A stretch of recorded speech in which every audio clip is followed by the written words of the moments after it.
Wir sind hier an der AMX in Luzern, der wichtigsten und größten Messe in der Schweiz für additive Fertigungstechnologien.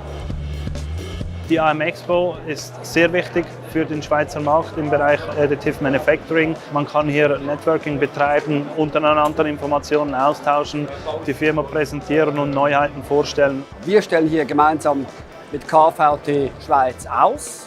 Sintratec, German RepRap, Trumpf und Henkel sind an einem Stand vertreten. Wir haben verschiedene Technologien, weil wir überzeugt sind, dass die Industrie das braucht, und wir möchten wirklich unsere Kunden einfach beraten können und ihnen die beste Technologie auch verkaufen können. KVT ist hier an dieser AM Expo, weil es für uns das perfekte Fenster ist, um unser neues AMC, also unser Additive Manufacturing Center von DTCon zu präsentieren.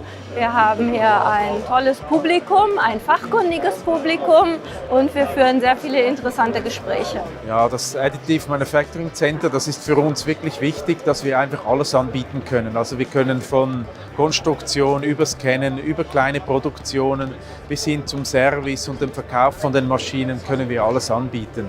Alle 4 Technologien haben ihre Berechtigung, alle haben Unterschiede, und das möchten wir unseren Kunden und auch den Kunden von anderen Technologien zeigen.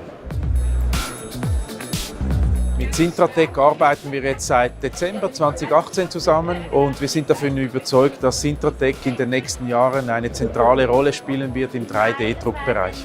Wir stellen hier aus einerseits die Geräte, die wir entwickelt haben in der Vergangenheit, das Sintratec Kit, die Sintratec S1 und ganz neu unser neuestes Flaggschiff, die Sintratec S2, das erste und einzige kompakte SLS-System, das 3 Maschinen ineinander vereint und die Prozesslösung für den Kunden vereinfacht.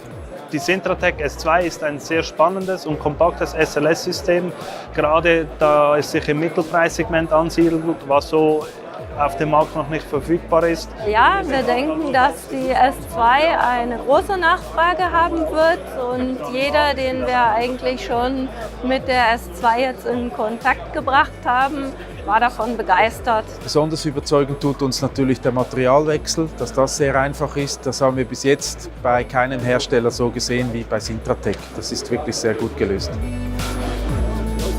Ja, wir bedanken uns natürlich bei KVT für die Partnerschaft, dass wir die Möglichkeit haben, gemeinsam mit anderen Firmen hier eine Technologieberatung, Aufklärung zu machen. Wir werden als Schweizer Maschinenbauer definitiv wieder an der AMX sein. Wir hoffen natürlich, dass nach wie vor viele Interessenten kommen und auch den Mut fassen, den Schritt zu gehen und in 3D-Druck und Additive Manufacturing zu investieren.